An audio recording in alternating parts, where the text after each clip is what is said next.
The lights went out across the entire city at 11:47 p.m. Every screen, every monitor, every ventilator in the ER fell silent. In the chaos, Dr. Reynolds didn't notice the night shift nurse standing perfectly still in the darkness. Her breathing hadn't changed. Her pulse hadn't jumped. While everyone else panicked, Sarah Chen reached beneath her scrubs and touched something cold. Something she'd sworn she'd never use again. But tonight, that promise was about to break. Because the crash wasn't an accident. 12 hours earlier, Sarah Chen had clocked in for the night shift like any other Thursday. She'd tied her dark hair back, checked her supplies, and disappeared into the rhythm of the emergency room at St. Michael's Hospital. Nobody really noticed her. They never did. Dr. Reynolds barely glanced her way when he barked orders. The other nurses treated her like furniture. 3 years she'd worked here, and still, she was just the quiet one. That was exactly how she wanted it. Sarah moved through the ER with practiced efficiency. She changed IVs. She cleaned wounds. She held the hand of an elderly woman whose husband had just died. And when no one was watching, she let her eyes drift to the city skyline through the window. Somewhere out there. People who knew her real name were having very different conversations, but that life was supposed to be over. Chen. Dr. Reynolds snapped his fingers near her face. Are you deaf? I need vitals on bed 7, Sarah nodded. Yes, doctor. He walked away, muttering something about incompetence. If you're enjoying this story, subscribe to Silent Badge Stories for more tales of hidden heroes who serve in silence. The evening crawled forward.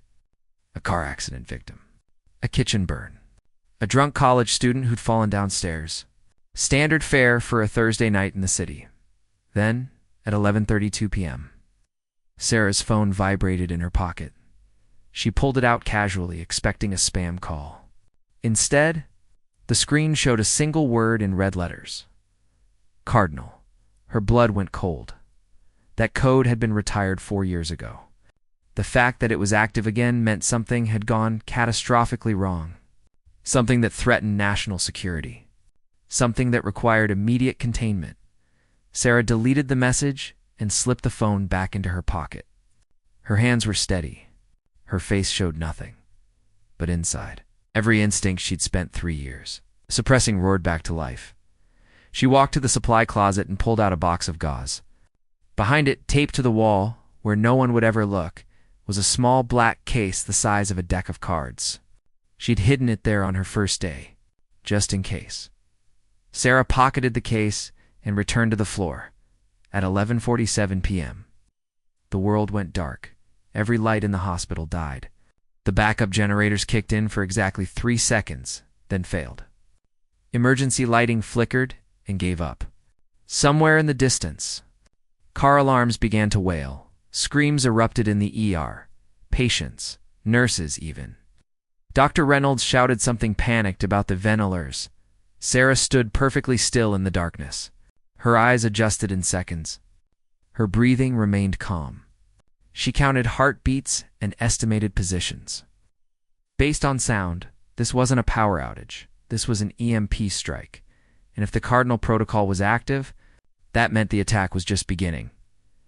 Asterisk, everyone stop moving. Sarah's voice cut through the chaos like a blade. Went silent. Dr. Reynolds stumbled toward her voice in the darkness. Chen, what the hell do you think you're, doctor? We have 14 patients on life support, Sarah said calmly. We have approximately 4 minutes before brain damage begins. Are you going to argue with me, or are you going to listen? Something in her tone made him freeze. Sarah opened the black case by touch alone. Inside was a small device that had cost more than most. People's cars, military grade, EMP hardened. She pressed her thumb to the scanner, and a dim red light illuminated her face. Nurse Martinez, Sarah called out. You know, CPR? Yes, came a shaky voice from the left. Take beds 3, 7, and 11. Manual ventilation. 2-second intervals. Do not stop. Sarah's voice was iron. Nurse Patterson, you're on beds 4 and 9. Dr. Reynolds, you take beds 1, 2, and 6. Now wait, just a move. The command echoed off the walls. They moved. Sarah pulled a small earpiece from the case and fitted it into her ear. She tapped it twice and whispered a code that hadn't crossed her lips in 3 years. Vanguard 7. Authentication Tango Charlenen 07. Cardinal received, requesting immediate status. Static crackled. Then a familiar voice, tight with urgency. Vanguard, this is command. About damn time. We've got a situation. I'm aware, Sarah murmured, moving toward the entrance while her colleagues worked frantically in the darkness behind her. EMP signature suggests military-grade pulse. Radius 42 city blocks. Power grid down. Communications down. And Vanguard, we've got hostile movement in your sector. 3 unmarked vehicles approaching St. Michael's from the north. 8 to 6 minutes. Sarah's jaw tightened. Asset status? You're the only one in range. Nearest backup is 20 minutes out. Of course she was. Sarah looked back at the darkened R, at the nurses performing CPR by feel alone, at Dr. Reynolds, who was actually following her orders for once in his arrogant life.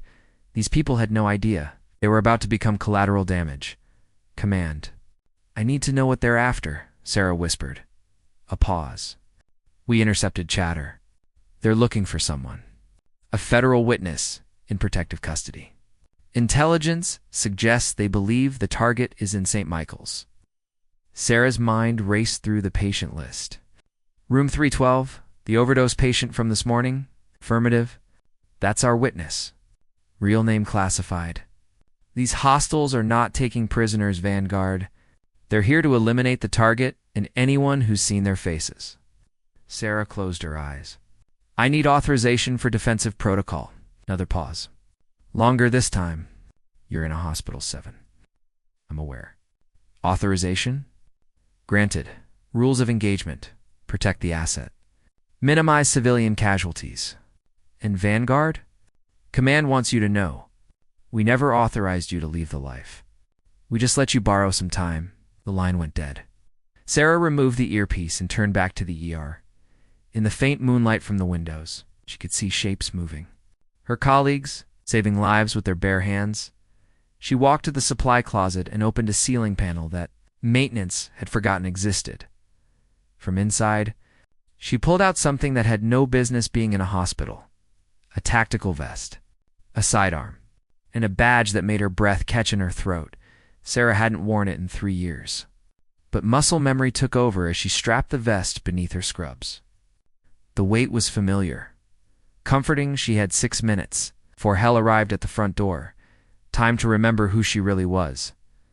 Asterisk Sarah found Dr. Reynolds in the dark. Still manually ventilating a patient, she grabbed his shoulder. I need you to listen very carefully, she said quietly. In approximately 4 minutes, armed men are going to enter this hospital. You're going to take every staff member and patient who can move to the basement. Lock the doors. Do not come out until the police arrive. Reynolds stared at her like she'd lost her mind. What are you talking about? Doctor, I don't have time to explain, but I need you to trust me. Trust you. You're a nurse. You're nobody. Sarah pulled back her scrubs just enough for him to see the edge of her vest. The glint of metal. I'm not who you think I am. And if you don't do exactly what I say, people are going to die. The conviction in her voice finally broke through his ego. His mouth opened, closed. Who are you? Someone who's trying to save your life. Go now. Reynolds stumbled backward, then turned and started shouting orders to evacuate. Sarah moved through the hospital like a ghost. She'd memorized the layout months ago. Exits, stairwells, blind spots, defensive positions. Old habits died hard. She reached room 312 on the 3rd floor. Inside, a young woman lay unconscious, recovering from what everyone believed was an accidental overdose. Sarah knew better. This woman had witnessed something she shouldn't have. Something worth killing for. I'm not leaving you. Sarah whispered to the sleeping patient. She pulled a syringe from her pocket. One of the hardened medical supplies from her kitand administered a stimulant, just enough to wake the witness if evacuation became necessary. Then Sarah took position in the hallway. Behind a nurse's station with a clear view of the stairwell, she checked her weapon. 14 rounds? One spare magazine? Against 3 vehicles of hostiles, it wasn't enough. But it would have to be. Her earpiece crackled. She'd left it in. Vanguard, they're 1 minute out. Thermal imaging shows 8 hostiles. Military-grade weapons. Body armor. Sarah's breathing stayed calm. Acknowledged. Backup is still 18 minutes away, and I hold for 18 minutes. Vanguard command, people are counting on me. I'm not running. She paused. If this goes bad, tell Director Chen. Tell my father I'm sorry I wasted the last 3 years hiding. 7 you didn't waste. Sarah pulled the earpiece out and crushed it under her heel. No more backup. No more safety nets. Just her training. And the innocent lives depending on her to be the thing she'd sworn she'd never be again. A weapon. Downstairs. She heard the front doors explode inward. Glass shattered. Heavy boots thundered on tile. Voices shouted in a language Sarah recognized from her time overseas. They weren't here to negotiate. They were here to execute. 3rd floor? Someone shouted, Room 312. Move. Sarah counted footsteps. For coming up the main stairwell. To taking the east stairs. To holding the lobby. She waited, breathing slowly, letting the hospital sounds fade away until all that remained was the rhythm of approaching death. The first hostile emerged from the stairwell, weapon raised. Sarah dropped him before he could shout a warning. The second spun toward her position. She took him with a headshot that would haunt her later, when there was time for haunting. Contact. 3rd floor. Someone screamed below. Gunfire erupted. Bullets tore through the nurse's station. Sarah rolled behind a supply cart as rounds punched through metal and plastic. She came up firing. 1 shot, 1 hostile down, 2 shots. Another dropped. But there were still 4 left, and they were spreading out, flanking her position. Sarah grabbed a fire extinguisher and hurled it down the hallway. It exploded in a cloud of white powder. She used the cover to sprint to a janitor's closet, reload, and reassess. This was exactly the scenario they'd trained her for at Quantico. High-value asset. Overwhelming force. No backup. The scenario where most agents died. But Sarah Chen hadn't been most agents. She'd been the best. Asterisk. The gunfight lasted exactly 7 minutes to Sarah. Felt like hours. She used every trick she'd learned during 12 years of federal service. She used angles, misdirection, the hostiles' own aggression against them. When they charged, she fell back. When they hesitated, she pressed forward. She took a graze across her shoulder. Barely felt it. Adrenaline and training made her something more than human. Something that calculated trajectories and probabilities instead of feeling fear by the time the smoke cleared. 6 hostiles lay dead or dying in the 3rd floor hallway. But Sarah was down to her last magazine. 4 rounds, and she could hear more boots coming. The 2 from the lobby, could be more from outside. She pressed her back against the wall beside room 312 and tried to catch her breath. Blood seeped through her scrubs from the shoulder wound. Her hands were steady, but her body was starting to understand the price of violence. The door behind her opened a crack. Please, a weak voice whispered. Please don't let them find me. The witness, awake, terrified. Sarah turned and met the young woman's eyes. What's your name? Your real name? Rachel Thornton? Shh. Rachel, I need you to get in the bathroom and lock the door. Whatever happens out here, you stay quiet. Understand? Rachel nodded, tears streaming down her face. Who are you? Sarah almost smiled. Someone who made a promise a long time ago. I don't break promises. Rachel disappeared into the bathroom just as footsteps echoed from both stairwells. They were boxing her in. Professional, methodical. Sarah closed her eyes and ran through her options. She could make a stand here. Take out maybe 2 more before they overwhelmed her. Or she could. Her eyes snapped open. The supply closet. 20 feet down the hall. If she could reach it, she could access the emergency oxygen tanks. A makeshift explosive if she removed the regulator and applied enough heat. It was insane. It was dangerous. It was exactly the kind of thing that had earned her 3 commendations. and a desk full of enemy kill counts during her years in federal operations. Sarah burst from cover, sprinting low and fast. Bullets chased her. One shattered the wall beside her head. Another punched through her vest, stopped by the ballistic plate. But the impact drove the breath from her lungs. She crashed into the supply closet and slammed the door. Hands shaking now not from fear, but from oxygen deprivation. She grabbed an oxygen tank and twisted the regulator loose. Gas hissed violently into the small space. Outside, the hostiles were shouting, getting closer. Room by room, clearing the floor. Sarah pulled a lighter from her pocket, something she'd confiscated from a teenage patient last week and forgotten to throw away. Thank God. For her terrible habit of keeping contraband, she cracked the door open. Saw shadows moving 30 feet away. 2 hostiles, weapons raised, approaching room 312. "Hey," Sarah shouted. They spun toward her. She threw the oxygen tank into the hallway, struck the lighter and tossed it after. The explosion wasn't massive, not like the movies. But in the confined space of a hospital hallway, it was enough. The blast waved through the hostiles backward. Fire alarms that had been silenced by the EMP suddenly screamed to life as battery backups kicked in. Sarah emerged from the closet, ears ringing, and finished what the explosion had started. Silence fell over the 3rd floor. Real silence this time. No more footsteps, no more shouting. Just Sarah, standing in a hallway that looked like a war zone, surrounded by the consequences of her past life. She checked her weapon. 1 round left.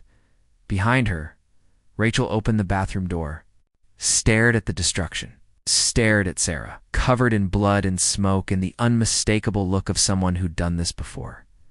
"You're not a nurse," Rachel whispered. "I am," Sarah said quietly. "But I used to be something else." From downstairs, she heard new sounds.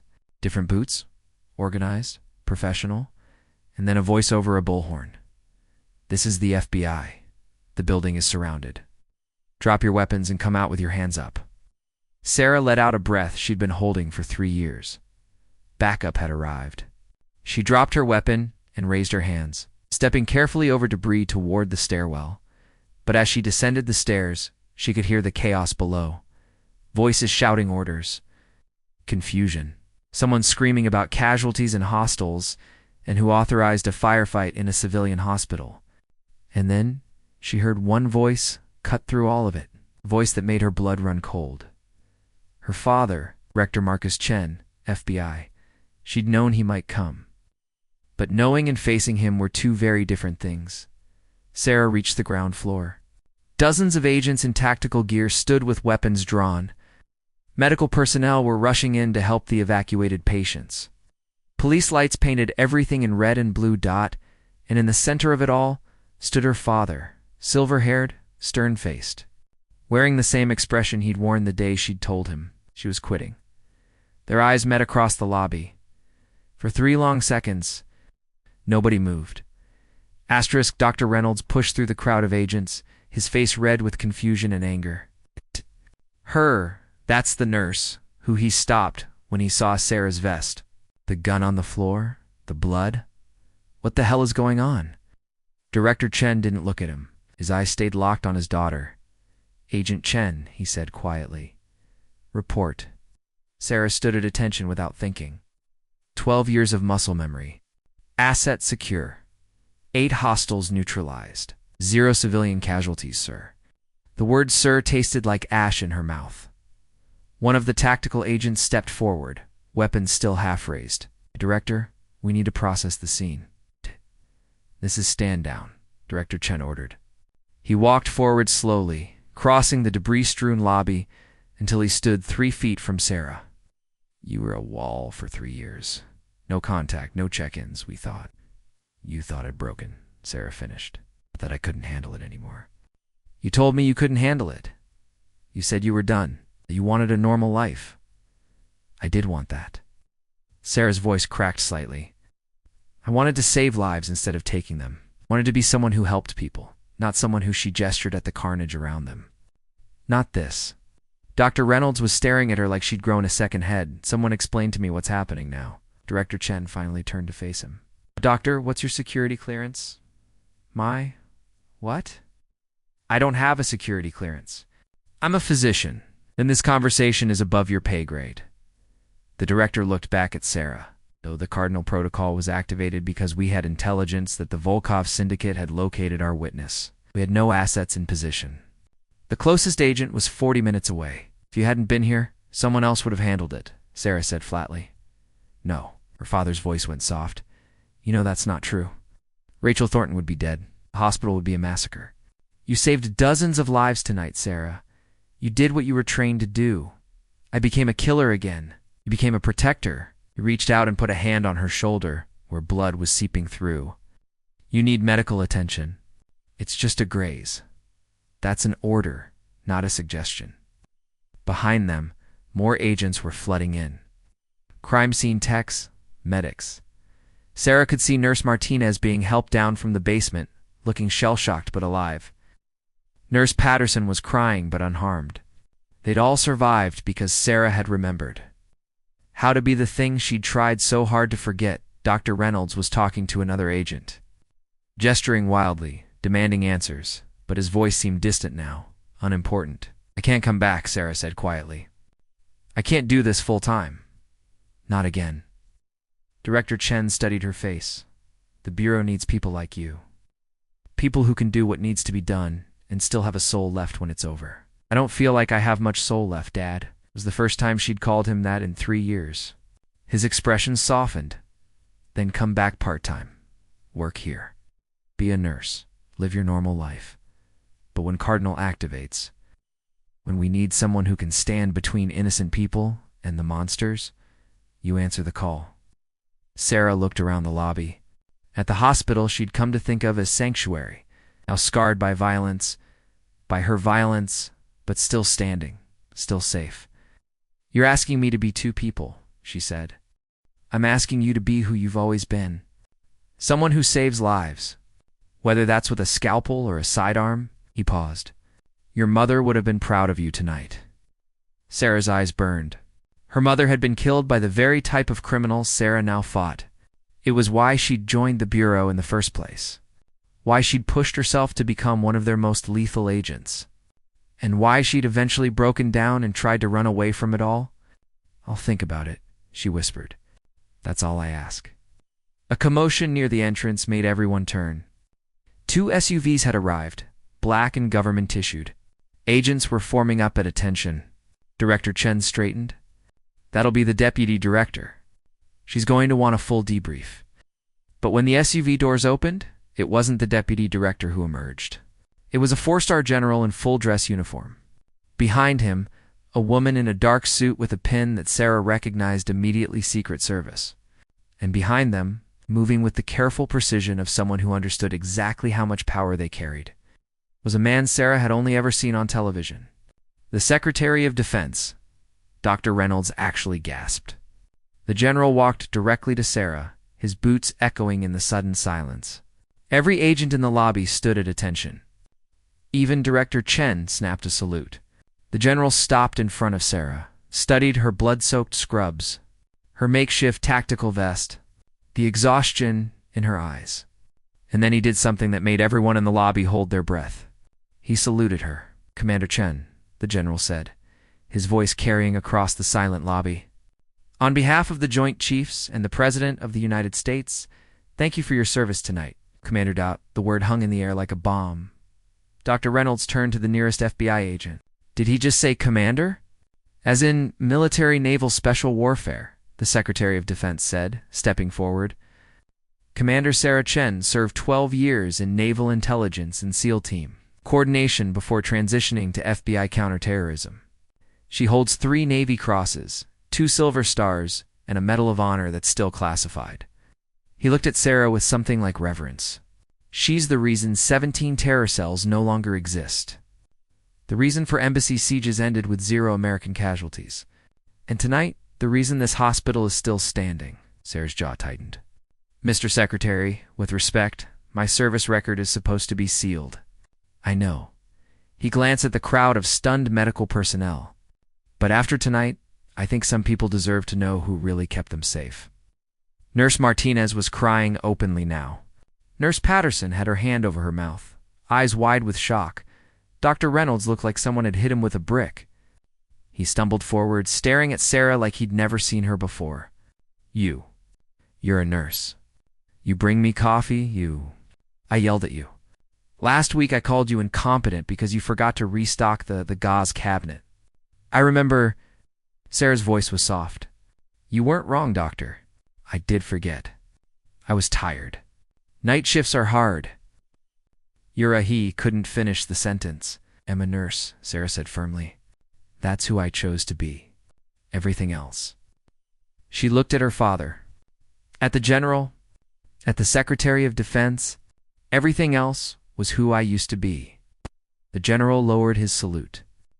Commander, I understand you've been on inactive status. But after tonight's performance, I'm here to formally request your return to active duty.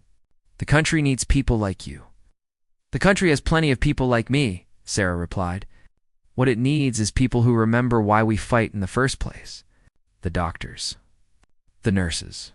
The ordinary people who save lives without weapons. She looked at Dr. Reynolds. People who dedicate themselves to healing, even when people like me make messes for them to clean up. The general studied her for a long moment. Then he nodded slowly. I understand. But the offer stands. If you ever change your mind. He saluted again. This time, Sarah returned it. The Secretary of Defense stepped forward and shook her hand.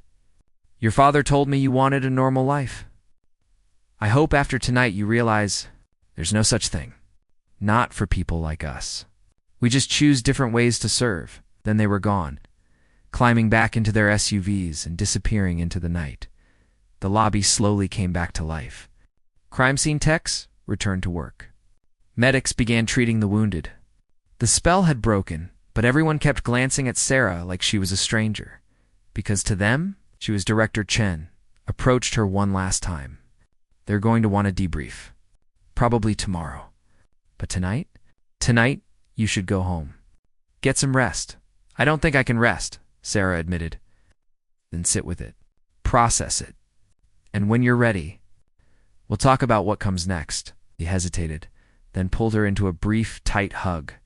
I'm proud of you, Sarah. Your mother would be too. He left her standing in the lobby, surrounded by the debris of her two lives colliding. Dr. Reynolds approached slowly, like she might explode. I don't know what to say. You don't have to say anything. I've been awful to you. For 3 years, I've treated you like you were invisible. I know I needed that. Sarah managed a tired smile. Invisible is safe. Invisible is normal. You've saved all of us. His voice cracked. You could have run. You could have saved yourself. But you stayed. Why? Sarah looked at the ER doors. At the hospital, that had been her refuge. Her escape. Her second chance at being someone who built instead of destroyed. Because I'm a nurse, she said simply. And nurses don't abandon their patients. Dr. Reynolds wiped his eyes and nodded. Will you? Will you come back? After all this? I don't know, maybe if you'll have me. If I'll have, he laughed, a broken sound. Commander Chen, you can have any position you want. Just Sarah, please. Commander Chen is someone I'm trying very hard not to be. He nodded slowly. Okay, just Sarah. Nurse Martinez and Nurse Patterson approached tentatively. They didn't say anything. They just stood on either side of Sarah, a silent show of support. Of acceptance. For 3 years, Sarah Chen had worn 2 badges. One visible, printed with her name and the word nurse. One hidden. Carried in her heart, marked with honor and sacrifice, and the weight of 1,000 difficult choices. Tonight, the world had seen both, and somehow, impossibly, she was still standing, still breathing, still choosing every single day. To be the person who saved lives instead of taking them, the silent badge would always be there. Always ready. Always waiting for the next cardinal protocol. The next crisis. The next moment when ordinary people needed someone extraordinary to stand between them and the darkness. But until then, Sarah Chen would keep being exactly what she'd chosen to be. A nurse. A healer. A guardian whose greatest weapon was the courage to care. Outside, dawn was breaking over the city. The power was slowly coming back online. Life was returning to normal, and in the quiet moments before her shift officially ended, Sarah Chen allowed herself one small, private smile. Because sometimes, the greatest heroes were the ones nobody ever noticed until the moment they needed them most. If this story moved you, subscribe to Silent Badge Stories. Because every hospital, every school, every ordinary place has someone with a silent badge. Someone who served. Someone who sacrificed. Someone who chose to keep serving quietly in the shadows until the moment they're needed again.